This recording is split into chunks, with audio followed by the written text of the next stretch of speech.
Hello, welcome in this video lecture. इस video lecture में हम क्या पढ़ेंगे? पंचायती राज। ठीक है। तो इससे पहले वाले वीडियो लेक्चर में हमने आपको बताया था डिसेंट्रलाइजेशन क्या है और कौन कौन से स्टेप्स जो हैं वो लिए गए थे डिसेंट्रलाइजेशन के लिए 1992 में। ठीक है। इसमें एक चीज़ और बतानी थी आपको कि जो कॉन्स्टिट्यूशन में अमेंडमेंट हुआ था 1992 में, तो उसमें क्या हुआ था कि जो अमेंडमेंट नंबर 73 था उसके अंडर में जो है वो रूरल लोकल गवर्नमेंट का जो है अमेंडमेंट किया गया था रूरल गवर्नमेंट के बारे में। जो 74th अमेंडमेंट था, ठीक, वो अर्बन जो गवर्नमेंट थी उसके बारे में कॉन्स्टिट्यूशन में अमेंडमेंट किया था। तो अमेंडमेंट क्यों किया गया था? उसको पावर देने के लिए। किसे? Local government. ठीक। हमने आपको ये भी बताया था कि डिसेंट्रलाइजेशन है क्या। डिसेंट्रलाइजेशन का मतलब है कि when the powers are taken from the central and state government and given to the local government is called decentralisation. यानी कि जब पावर्स को सेंट्रल गवर्नमेंट और स्टेट गवर्नमेंट से ले करके लोकल गवर्नमेंट को दे दिया जाता तो वो डिसेंट्रलाइजेशन कहलाता है। ठीक है। और इसके अलावा हमने जो है आपको एडवांटेजेस बताए थे डिसेंट्रलाइजेशन के, कि डिसेंट्रलाइजेशन करने के लिए के फ़ायदे क्या क्या हुए, क्या एडवांटेजेस हुए, है ना। उसमें हमने आपको बताया था कि लोकल्स को जो है वो प्रॉब्लम्स की ज़्यादा अच्छी नॉलेज होती है और वो ये भी समझ सकते हैं कि उसको जो है किस तरह से प्रॉब्लम को सॉल्व किया जा सकता है। ठीक है। लोग सीधे सीधे पार्टिसिपेट कर सकते हैं, है ना।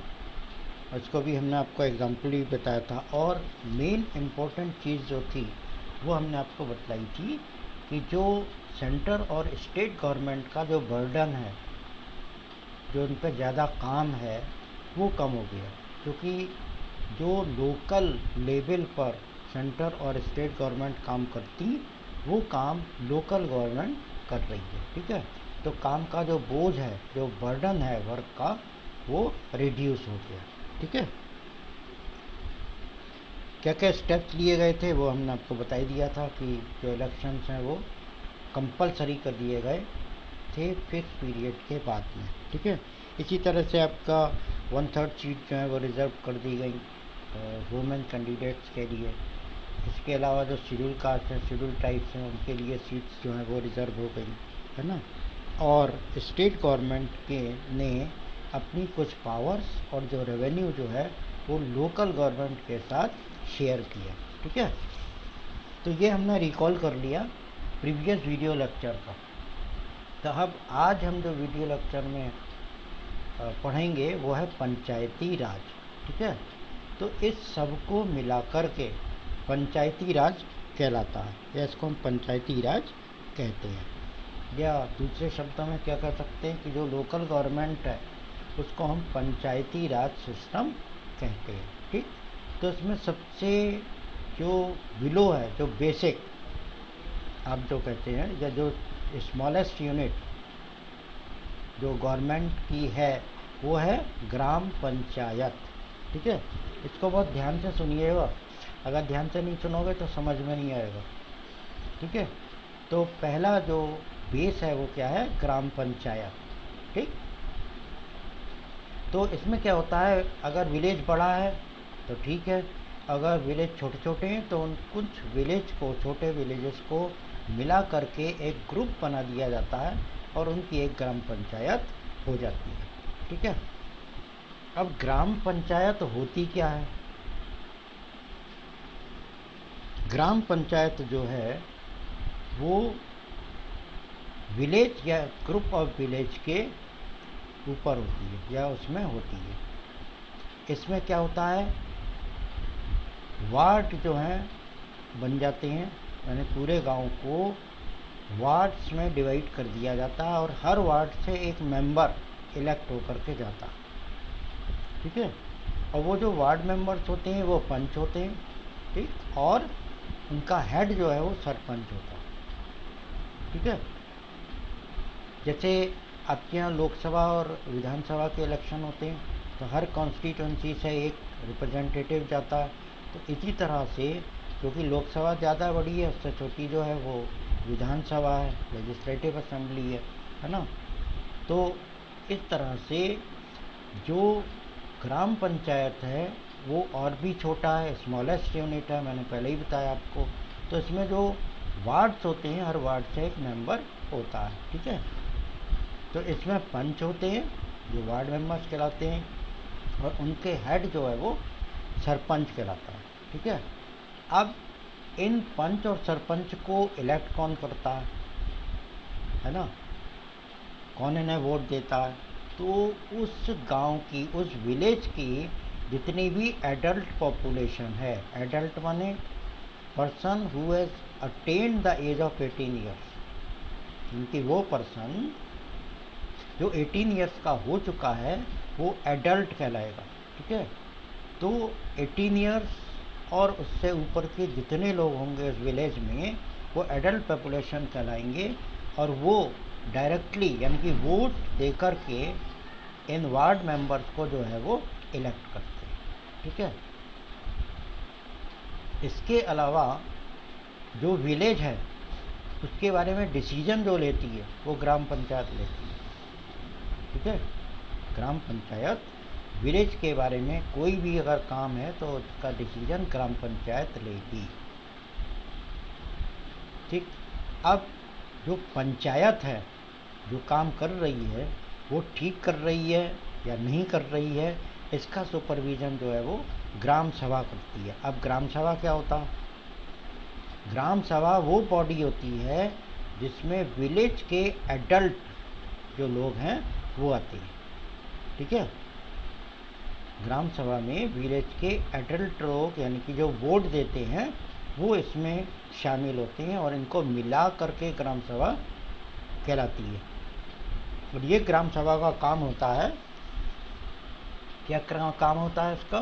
ये काम होता है कि ये पंचायत के काम को देखे कि पंचायत सही ढंग से काम कर रही है या नहीं कर रही है। ठीक है, और इसके मेंबर्स जो हैं वो जितने वोटर्स होते हैं विलेज के वो इसके मेंबर्स होते हैं और इनको मिला करके ग्राम सभा कहलाती है, वह भी मैंने आपको बताया। ठीक, और इसकी एक चीज़ और है कि इसकी जो मीटिंग होती है, ठीक है, ग्राम सभा की जो मीटिंग है वो कम से कम ट्वाइस और थ्राइस इन ए ईयर यानी कि साल में 1, 2 या 3 बार होनी चाहिए। क्यों होनी चाहिए? ताकि ग्राम पंचायत को जो काम करना है वो उसका एक बजट बनाती है। जैसे आपके देश का बजट बनता है ना, बजट पास होता है, एनुअल बजट जो होता है, इसी तरह से ग्राम पंचायत भी अपना एनुअल बजट बनाती है जिसमें कि सरकार के खर्चे और आमदनी उसमें दिखाए जाते हैं। ठीक है, कितनी आमदनी होगी और कितना खर्चा करेगी ग्राम पंचायत, और उसको अप्रूव करती है ग्राम सभा। ठीक है, तो ग्राम सभा के 2 काम बताए मैंने आपको, एक तो एनुअल बजट को अप्रूव करती है और दूसरी बात ग्राम पंचायत के कामों को देखती है कि ग्राम पंचायत सही ढंग से काम कर रही है या नहीं कर रही है। ठीक है, अब ये स्मॉलेस्ट यूनिट हो गई। इससे ऊपर आप चलोगे तो पंचायत समिति, ब्लॉक और मंडल। कहने का मतलब ये हुआ कि कुछ ग्राम पंचायत को मिला करके पंचायत समिति, ब्लॉक या मंडल कहलाता है। ठीक है, जो डिस्ट्रिक्ट में जो है गांव भी होते हैं ना, और गांव में जो है वो पंचायत होती है, ग्राम पंचायत।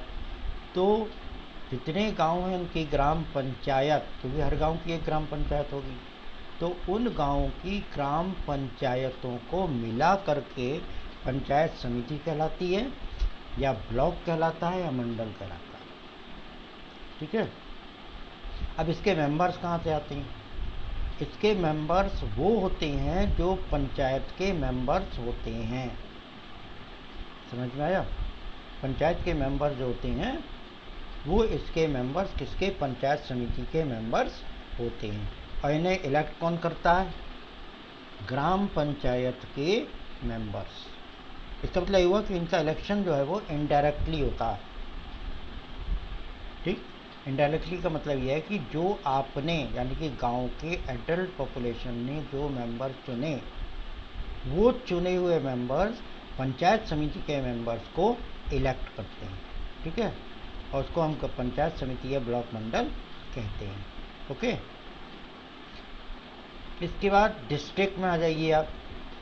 ठीक, ये तो हमने आपको रूरल बता दिया, रूरल एरिया का। अब आता है अर्बन एरिया। अर्बन एरिया की जो लोकल बॉडी होती है, लोकल गवर्नमेंट जो होती है, उसमें आता है जिला परिषद या जिला पंचायत भी इसको कहा जाता है। कहीं कहीं आप जिला पंचायत लिखा देखोगे तो कंफ्यूज मत होना, वो जिला परिषद ही कहलाती है या जिला पंचायत होती है। ठीक है, अब देखिए जितने भी पंचायत समिति या मंडल होते हैं डिस्ट्रिक्ट में, ठीक है, फिर मैं रिपीट कर रहा हूँ आपको कि जितनी ग्राम पंचायत होती हैं वो मिलकर के पंचायत समिति बनाती हैं, और जितनी भी पंचायत समिति या मंडल होते हैं डिस्ट्रिक्ट में वो मिला करके जिला परिषद या डिस्ट्रिक्ट परिषद कहलाते हैं। ठीक है, इसके अलावा उस डिस्ट्रिक्ट के जो मेंबर ऑफ पार्लियामेंट या मेंबर ऑफ लेजिस्लेटिव असेंबली होते हैं, उनकी जो सांसद होते हैं और विधायक होते हैं, ठीक, वो जिला परिषद के मेंबर्स होते हैं। समझ में आ गया ना? फिर से सुन लीजिए कि उस डिस्ट्रिक्ट के जो एमपीज और एमएलए होंगे, एमपी और एमएलए होंगे, वो जिला परिषद के मेंबर्स होंगे। ठीक है, इसका जो पॉलिटिकल हेड होता है, ठीक है, जैसे ग्राम पंचायत का हेड कौन होता है, सरपंच या ग्राम प्रधान, इसी तरह से जिला परिषद का जो हेड होता है, पॉलिटिकल हेड, वो चेयरपर्सन होता है। ठीक है, ये तो पॉलिटिकल हेड हो गया। अब इसमें एक एग्जीक्यूटिव हेड भी होता है जो डिस्ट्रिक्ट मजिस्ट्रेट कहलाता है। ठीक है, डीएम, यानी कि उस डिस्ट्रिक्ट का जो डीएम होगा वो उसका एग्जीक्यूटिव हेड होगा। ठीक है, अब देखिए दो चीज़ें हैं, म्यूनिसिपैलिटीज़ और म्यूनिसिपल कॉरपोरेशन। ठीक, दोनों में डिफरेंस समझ लीजिए। जो स्मॉल सिटीज़ होते हैं उसमें म्यूनिसिपैलिटीज़ या नगर पालिका होती है, और जो बड़े शहर होते हैं उसमें म्यूनिसिपल कॉरपोरेशन होती है। ठीक, तो हम अभी म्यूनिसिपैलिटीज़ की बात करते हैं, और म्यूनिसिपैलिटीज़ जो हैं वो टाउन्स में बनाई जाती हैं, यानी कि जो छोटे छोटे शहर होते हैं उसमें म्यूनिसिपैलिटीज़ को बनाया जाता है, सेट की जाती हैं, और इसके मेंबर्स जैसे ग्राम पंचायत के मेंबर्स उस गांव के एडल्ट पीपल जो होते हैं वो इलेक्ट करते हैं, इसी तरह से सिटी में जो म्यूनिसिपैलिटीज़ के मेंबर्स होते हैं वो उस वार्ड या टाउन के जो एडल्ट पीपल होते हैं वो अपना वोट दे करके उन मेंबर्स को इलेक्ट करते हैं। आ गई बात समझ में? ठीक है, इसीलिए मैंने आपको ग्राम सभा का एग्जाम्पल दिया ताकि आप इसको कोरिलेट कर लें। ठीक है, उस वार्ड या टाउन के जितने एडल्ट पीपल होते हैं, तो आपको पता ही होगा कि जिन लोगों की जो एज है वो 18 ईयर्स हो गई है वो वोट देते हैं, है ना? आपके घर में भी जो 18 ईयर्स के आपके भाई बहन या जो पेरेंट्स होंगे वो वोट देते होंगे, है ना? तो वही लोग जो हैं मेंबर्स को इलेक्ट करते हैं। ठीक है, अब जैसे जिला परिषद का चेयरपर्सन या जो पॉलिटिकल हेड होता है वो चेयरपर्सन होता है, इसी तरह से जो म्यूनिसिपैलिटीज़ का चेयरपर्सन या हेड होता है उसको हम चेयरमैन कहते हैं। ठीक है, उसको क्या कहते हैं? चेयरमैन कहते हैं। एक चीज़ इसमें और है कि ये म्यूनिसिपैलिटी का पॉलिटिकल हेड होता है। ठीक है, पॉलिटिकल हेड होता है म्यूनिसिपैलिटीज़ का। जैसे जिला परिषद में पॉलिटिकल हेड कौन होता है? चेयरपर्सन। इसी तरह से म्यूनिसिपैलिटीज़ में पॉलिटिकल हेड कौन होता है? चेयरमैन, ठीक है। ये आपका अर्बन एरियाज़ में जो है आ गया म्यूनिसिपैलिटीज़। इसके बाद जो नेक्स्ट आपका आएगा वो आएगा म्यूनिसिपल कॉरपोरेशन, राइट।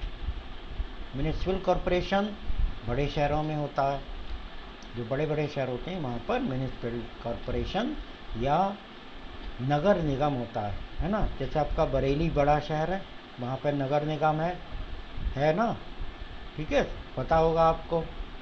और वही चीज़ जैसे म्यूनिसिपैलिटीज़ में उस वार्ड के एडल्ट पीपल मेंबर्स को इलेक्ट करते हैं, इसी तरह से म्यूनिसिपल कॉरपोरेशन के जो मेंबर्स होते हैं उनको उस सिटी के जो एडल्ट पीपल होते हैं, ठीक है, वो उसको उन मेंबर्स को इलेक्ट करते हैं, ठीक है। जैसे म्यूनिसिपैलिटी का चेयरपर्सन जो है वो कौन कहलाता है? चेयरमैन कहलाता है। सेम चीज़ है, सेम यहाँ पे है, यानी कि जो म्यूनिसिपल कॉरपोरेशन का चेयरपर्सन होता है या हेड जो होता है वो मेयर कहलाता है, ठीक है। और इसी तरह से जैसे म्यूनिसिपैलिटीज़ में पॉलिटिकल हेड जो है वो चेयरमैन होता है, इसी तरह से जो म्यूनिसिपल कॉरपोरेशन का पॉलिटिकल हेड होता है वो कौन होता है? मेयर, ठीक है। अब यहाँ पर आता है अचीवमेंट्स या advantages of Panchayati Raj system, यानी कि हमने जो 1992 में जो कॉन्स्टिट्यूशन में अमेंडमेंट किया, उस अमेंडमेंट के क्या अचीवमेंट हुए, क्या एडवांटेजेस हुए, उसके बारे में हम इसमें डिस्कस करेंगे। Advantages of Panchayati Raj system, ठीक है। देखो सबसे बड़ी चीज़ यह है कि local system of government is largest experiment in democracy. कहने का मतलब ये हुआ कि लोकल सेल्फ गवर्नमेंट को बनाकर एक एक्सपेरिमेंट किया गया कि इससे क्या फ़ायदा होता है डेमोक्रेसी में, ठीक है। तो आपने देखा ही होगा कि लोकल प्रॉब्लम जो है वो आसानी से सॉल्व हो जाती हैं, ठीक है। इसको हम आपको पहले भी बता चुके हैं वीडियो लेक्चर में, तो उसमें आप देखिएगा, ठीक, और इसको कोरिलेट कर लीजिएगा इससे। सेकंड जो है 36 lakh elected representatives in all over the country, यानी कि पूरे कंट्री में 36 लाख इलेक्टेड रिप्रेजेंटेटिव्स हैं। यानी कि आप समझ सकते हैं कि 36 लाख जो इलेक्टेड मेंबर्स हैं, ठीक है, इतनी छोटे मोटे देश की पॉपुलेशन होती है, ठीक है ना। इसीलिए इसमें कहा गया है this number is bigger than the population of any country, ठीक है। एक चीज़ इसमें और है कि constitutional status of local government help to depend democracy in our country.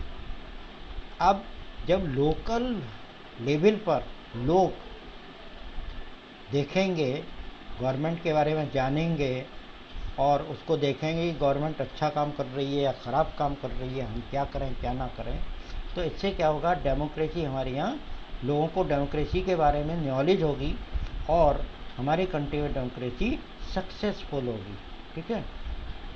और इसमें एक मेन इम्पॉर्टेंट चीज़ है, क्या है वो है कि वुमेन के लिए 1/3 सीट्स कंट्री में लोकल लेवल की जो गवर्नमेंट है उसमें वुमेन के लिए 1/3 सीट जो है वो रिजर्व कर दी गई है। इसका मतलब ये हुआ कि वुमेन एम्पावरमेंट किया गया है।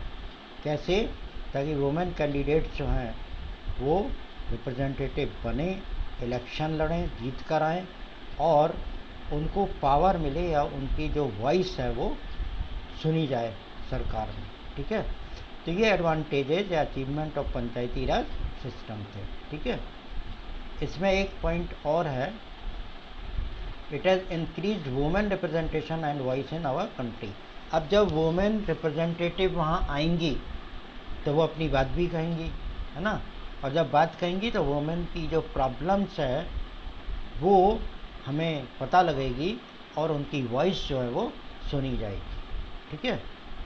अब इसमें डिफ़िकल्टीज़ क्या क्या हैं, क्या क्या मतलब परेशानियां हैं, क्या क्या कॉन्स्टेंट्स हैं, क्या क्या रुकावटें हैं।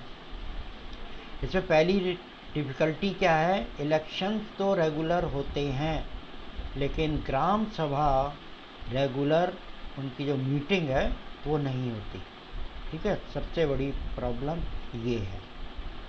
ठीक है, अब ग्राम सभा की जब मीटिंग रेगुलर नहीं होगी तो उसका कोई एडवांटेज है ही नहीं। ठीक, दूसरा क्या है, जो स्टेट गवर्नमेंट्स हैं, ज़्यादातर स्टेट गवर्नमेंट ने अपनी जो इम्पोर्टेंट पावर्स हैं वो लोकल गवर्नमेंट को ट्रांसफ़र नहीं की हैं। ठीक है, इसका रिजल्ट क्या होता है, इसका रिजल्ट ये होता है कि उनके पास सोर्स ऑफ इनकम जो है वो सफिशिएंट नहीं होता, इसलिए वो काम नहीं कर पाते।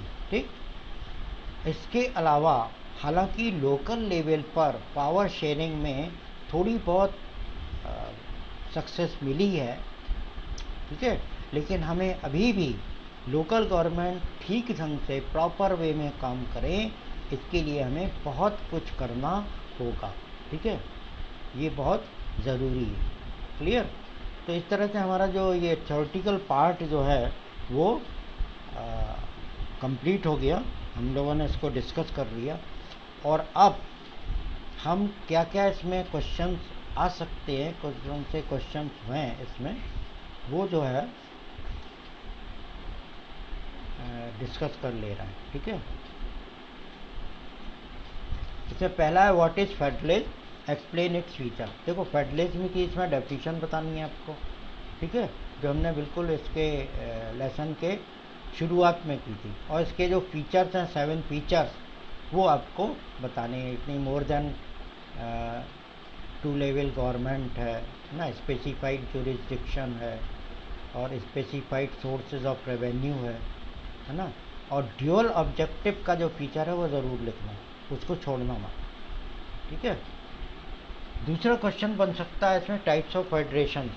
अगर फेडरेशन, टाइप्स ऑफ फेडरेशन भी पूछा जा सकता है, और जैसे कमिंग टुगेदर फेडरेशन और होल्डिंग टुगेदर फेडरेशन दोनों साथ में भी पूछे जा सकते हैं, और स्पेसिफिकली या अलग अलग भी सेपरेट भी पूछे जा सकते हैं। ठीक है, तो जिस तरह से हो उस तरह से आप इसका आंसर लिख दोगे। What makes India A federal country. ठीक, अब यहाँ पर देखो बहुत ध्यान से सुनने की बात है कि इंडिया, वो कौन सी फीचर्स हैं जो इंडिया को फेडरल कंट्री बनाते हैं। ठीक है, और how is federalism practised in India, ये आपको बताना है। यानी कि जो हमने वो किया है उसमें क्या किया कि इंडिया को फेडरल कंट्री तो हमने बना दिया है ना, अब वो फेडरल कंट्री बन के वो किस तरह से प्रैक्टिस में आ रहा है ये आपको देखना है। ठीक है, तो ये दोनों क्वेश्चन बिल्कुल अलग अलग है। और होता क्या है, कभी कभी जो है स्टूडेंट जो है क्या हो जाते हैं, कभी कभी इसमें जो है कंफ्यूज हो जाते हैं। ठीक है, तो what makes India federal country अगर आएगा तो आपको इसमें पावर शेयरिंग देनी है। ठीक है, union list, state list, concurrent, residuary list etcetera. ठीक है, इससे क्या हुआ, पावर शेयरिंग हो रही है सेंट्रल गवर्नमेंट, स्टेट गवर्नमेंट और लोकल गवर्नमेंट के बीच में। अब फेडरलिज्म की कैसे है या कैसे प्रैक्टिस किया जाता है वो चीज़ आप जो है, हमने आपको 3 पॉइंट्स बताए थे, 3 टॉपिक्स बताए थे। जैसे लिंग्विस्टिक स्टेट्स, कैसे लिंग्विस्टिक स्टेट्स को क्रिएट किया गया और किस तरह से लैंग्वेज पॉलिसी को अडॉप्ट किया गया, और सेंट्रल और स्टेट रिलेशन। ठीक है, ये आपको इसमें लिखना, दोनों आपको हो गया डिफ्रेंशिएशन। फिर डिसेंट्रलाइजेशन क्या है और क्या क्या स्टेप्स लिए गए, डिसेंट्रलाइजेशन की इसमें डेफिनेशन लिखोगे, और क्या क्या स्टेप्स लिए गए वो 5 स्टेप्स जो हैं वो आप लिख दोगे। ठीक है, to hold election regularly et cetera जो भी हैं इसमें। रूरल गवर्नमेंट स्ट्रक्चर में आपका ग्राम सभा और पंचायत समिति, ठीक है, इनका कंपोजिशन क्या क्या होता है, कैसे ये बनती हैं, ये लिखना आपको। अर्बन लोकल गवर्नमेंट में क्या होगा, जिला परिषद कैसे बनती है, कौन कौन उसके मेंबर्स होते हैं, कौन पॉलिटिकल हेड होता है। इसके अलावा म्यूनिसिपैलिटीज़, ठीक है, ये कैसे बनती हैं, कैसे इनका कंपोजिशन होता है, कौन कौन इसके पॉलिटिकल हेड होते हैं, और सेम जो है आप बताओगे म्यूनिसिपल कॉरपोरेशन। ठीक है, ठीक। तो that's all for today and get connect with the video lectures and keep on learning. ठीक है, स्टडी बहुत ध्यान से करिए। क्लियर?